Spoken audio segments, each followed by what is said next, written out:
더불어민주당이 정부와 함께 백신 특별위원회를 열고 코로나19 백신 접종률을 끌어올리기 위해서 각종 방안을 논의했습니다. 현장에 나가 있는 취재기자 연결해서 자세한 상황 알아보겠습니다. 방현덕 기자. 네, 오늘 민주당이 정부에 제안한 건 백신 접종자에 대한 여러 가지 혜택을 부여해 접종 동기를 높이는 방안들입니다. 상반기, 그러니까 다음 달까지 1,300만 명이라는 기존의 접종 목표를 달성하기 위한 조치입니다. 일단 현재 고령층 접종률이 떨어지는 점을 감안해서 접종받은 어르신은 경로당과 사회복지관을 자유롭게 출입할 수 있게 하는 방안이 논의됐습니다. 젊은 층에 대해서도 QR코드 인증을 거쳐서 스포츠 경기장 등 문화체육시설에 대한 입장을 자유화해주는 방안이 회의에서 거론됐습니다. 소상공인과 자영업자에 대해서도 우선적으로 백신을 접종해서 현재 실시되고 있는 밤 10시 이후 영업 제한 조치를 완화하는 방안이 언급됐고, 백신 여권 또 백신 휴가 도입과 함께 접종자에 대한 마스크 착용 의무를 완화하는 안도 검토됐습니다. 이와 함께 민주당은 백신 낭비를 막기 위해서 현재 접종 연령 제한을 없애고 또 백신 부작용은 인과관계가 불분명해도 정부가 우선 치료를 지원하는 방안도 내놨는데요. 이러한 민주당의 제안에 대해서 정부는 검토 후에 적극적으로 반영하겠다, 이런 입장을 밝혔습니다. 이와 함께 민주당은 국회의원들이 앞장서서 백신 맞기 운동을 벌이겠다고도 했는데요.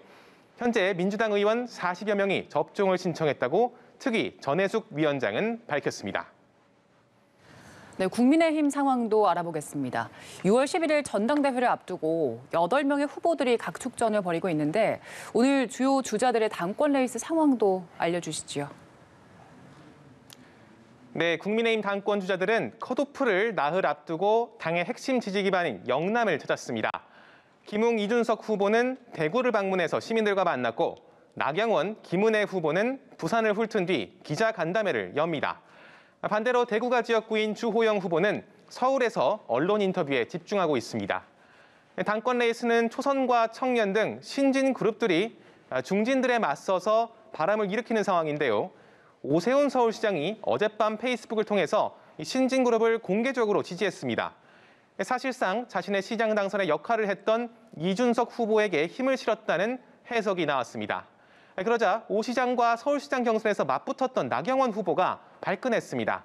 오늘 라디오에 나와서 오 시장이 내년 재선의 공천을 쉽게 받기 위해서 편하고 만만한 당대표를 바라고 있는 것 같다, 이렇게 날을 세웠습니다. 나아가서 지지율 선두를 달리고 있는 이준석 후보를 예쁘기만 한 스포츠카, 자신은 짐을 가득 실는 화물 트럭이라고 비유하면서 일을 잘하는 사람을 뽑아달라고 호소했습니다. 이에 대해 김은혜 후보가 나 후보를 노후 경유차라 비판하고 자신은 대선 후보를 태우는 카니발이라고 반박하는 등 이른바 신구간 신경전은 오늘도 이어졌습니다. 지금까지 국회에서 전해드렸습니다.